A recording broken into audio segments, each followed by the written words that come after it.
ព្រឹងមួយក្រោមមេឃពណ៌ខៀវស្រងាត់ស្លឹកឈើរំលែងតាមខ្យល់ត្រជាក់បងដើរកាត់សួនខ្តាន់នៅណារាមិនគិតថានឹងជួបស្នេហ៍ក្នុងថ្ងៃនោះអូនឈរញញឹមក្បែរខ្តាន់តូចជន់ភ្នែកស្រស់ដូចពន្លឺថ្ងៃព្រឹកមួយវិនាទីដែលបានឃើញអូនធ្វើឲ្យបេះដូងបងលោតខុសចង្វាក់មិនដឹងថាជាវាសនាឬគ្រាន់តែជាការចៃដន្យតែចាប់ពីថ្ងៃបានជួបអូនចិត្តបងមិនអាចភ្លេចបានជួបអូននៅណារាហើយបេះដូងបងក៏មានចាស្នាមញញឹមអូននៅក្នុងចិត្ត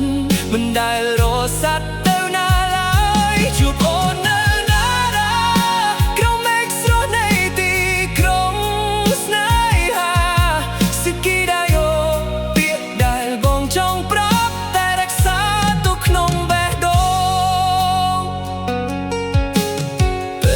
ពន្លឺថ្ងៃចាប់តាមរះរំលងបងនៅតែដើរនឹករូបអូនផ្លូវដែលធ្លាប់ដើរជាមួយគ្នាក្លាយជាអនុស្សាវរីយ៍មិនអាចបំភ្លេចសំឡេងសើចរបស់អូនថ្ងៃនោះនៅតែបន្លឺក្នុងចិត្តបងទូពេលវេលាកន្លងផុតក៏មិនអាចលុបវាចេញបានបងនៅតែសង្ឃឹមថាថ្ងៃណាមួយយើងនឹងជួបគ្នាទៀតនៅទីក្រុងដែលធ្លាប់ចាប់ដើមរឿងស្នេហ៍របស់យ៉ាងជួបអូននៅណារាហើយបេះដូងបងក៏មានម្ចាស់ស្នាមញញឹមអូននៅក្នុងចិត្ត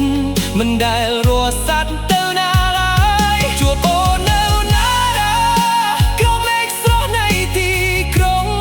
ស្នេហាសេចក្ដីអូទៀតដែលបងចង់ប្រាប់តែរក្សាទុកក្នុងបេះដូងបើថ្ងៃណា